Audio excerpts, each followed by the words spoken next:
सभी को good morning, नमस्कार।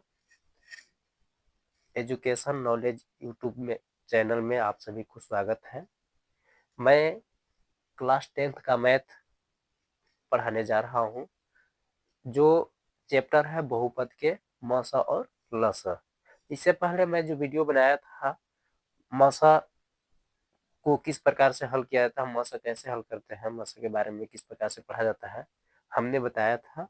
अब लसा को किस प्रकार से हल करते हैं उसके बारे में हम बताने जा रहे हैं। ये प्रश्न दिया है व्यंजकों यानी एक्स क्यूब प्लस 27 कामन एक्स स्क्वायर माइनस 9 तथा 2x square plus 5x minus 3 का लसा ज्ञात कीजिए। तो हम सबसे पहले हल लिखेंगे और ये जो पहले है एक्स क्यूब प्लस 27। अब हम ये देखेंगे कि ये कौन सा फार्मूला के रूप में दिखाई दे रहा है। तो ए क्यू माइनस ए क्यू प्लस बी क्यू यानी बी क्यू के रूप में दिखाई दे रहा है। तो हम इसको कैसे करेंगे, ए क्यू का मतलब एक्स का क्यू प्लस बी क्यू का मतलब 3 का क्यू, इस तरह से होगा। तो इसका सूत्र क्या होता है, यहाँ पे देखिए हमने लिखा है पहले से। ये सूत्र होता है ए क्यू प्लस बी क्यू बराबर होता है प्लस बी, एक क्वेश्चन में, दूसरे क्वेश्चन में होता है a square minus A b plus b square होता है। तो सेम वही फार्मूला का यूज करेंगे। ए के स्थान पे क्या है, एक्स है, बी के स्थान पे क्या है, 3 है। इस प्रकार से क्वेश्चन में हुआ। दूसरे क्वेश्चन में ए स्क्वायर का मतलब एक्स स्क्वायर माइनस ए बी का मतलब होता है यानी एक्स 3 हो जाएगा। तो यहाँ पे क्या लिखेंगे, 3x होगा। अब इसके बाद प्लस बी स्क्वायर के मतलब 3, 3 का स्क्वायर करेंगे तो क्या हो जाएगा, 9 आ जाएगा। इस तरह से ये हल हुआ। अब ये हम दूसरा को हल करेंगे, एक्स स्क्वायर माइनस 9। अब ये देखेंगे हम कि ये कौन सा फॉर्मूला है। तो ये सूत्र दिखाई दे रहा है a square minus B square बराबर सूत्र क्या होता है, क्वेश्चन में ए प्लस बी, दूसरे क्वेश्चन में ए माइनस बी होता है। तो इसको हम उसी तरह से तोड़ेंगे, एक्स स्क्वायर माइनस 3 का स्क्वायर यानी ए स्क्वायर माइनस बी स्क्वायर। अब सूत्र क्या होता है, के रूप में है। अब इसका यानी ए स्क्वायर माइनस बी स्क्वायर के रूप में है यानी एक्स स्क्वायर माइनस 3 का स्क्वायर। तो ए प्लस बी का मतलब एक्स प्लस 3 और ए माइनस बी का मतलब एक्स माइनस 3। ये भी हल हो गया। अब हमको ये हल करना है, ये कितना है, 2x square plus 5x minus 3। इस प्रकार से दिया है। अब देखिए कोई सूत्र है इसमें नहीं दिखाई दे रहा है, कोई सूत्र लागू नहीं है। ये हम क्या करेंगे कि गुणनखंड करेंगे, गुणनखंड विधि से हल होगा।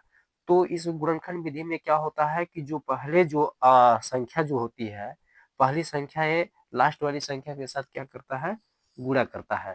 तो ये गुणा करेगा, दो का गुणा अगर 3 में करेंगे तो कितना हो जाएगा, 2 3 6, 6 आ जाएगा। गुणा करने पर 6 आना चाहिए और यहाँ पे माइनस है तो घटाने पर कितना आना चाहिए, 5 आना चाहिए।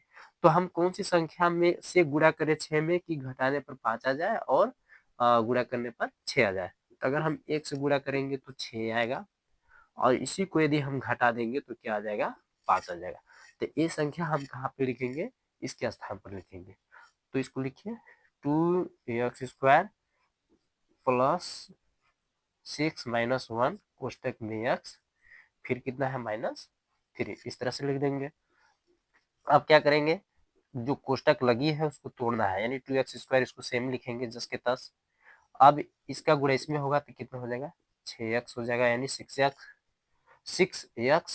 अब इसका गुणा इसके साथ करेगा तो ये प्लस माइनस को गुणा करेगा तो माइनस ही होगा यानी ये कितना हो जाएगा, एक में यदि x को गुणा करेंगे तो x होगा, माइनस कितना हो गया 3। अब क्या करेंगे कि इन दोनों को एक कोष्टक में, इन दोनों को एक कोष्टक में लेंगे। तब इसमें हम देखेंगे कि इसमें से कॉमन क्या मिल रहा है। तो एक्स यहाँ भी है, यहाँ भी है, 2 इसमें भी है, 2 इसमें भी है, तो क्या कॉमन हो जाएगा, 2x। अब x एक कॉमन हो गया, कितना x बचेगा, एक 2x बच जाएगा, प्लस क्या बच जाएगा यहाँ पे 3, क्योंकि 2 कॉमन आ गया है। अब यहाँ पे माइनस है, माइनस लिखेंगे। अब इसमें से क्या कॉमन मिलेगा, तो ओनली 1 मिलेगा, क्योंकि दो इसमें न तो x है इसमें और ना एक्स स्क्वायर है यहाँ पे और ना ही यहाँ पे 3 है, ना तो यहाँ पे तो है ऑलरेडी। तो ये क्या करेंगे, तो इसमें से एक मिल जाएगा। तो एक्स प्लस ये कितना हो जाएगा 3, क्योंकि जब ये कोष्टक लगेगा यहाँ पे माइनस है, ये भी माइनस है, तो एक कोष्टक लगाएंगे तो ये प्लस हो जाएगा। अब ए और ए दोनों मिल रहा है तो इसको हम क्या करेंगे, एक कोष्टक में लिखेंगे, ए और ए दोनों को हम क्या करेंगे एक कोष्टक में लिख देंगे। अब देखिए ये भी हल हो गया। अब हमको क्या ज्ञात करना है, लॉस। लॉस तो लॉस में क्या होता है कि जो मिलता है उसको भी लिखते हैं और जो नहीं मिलता है उसको भी लिखते हैं।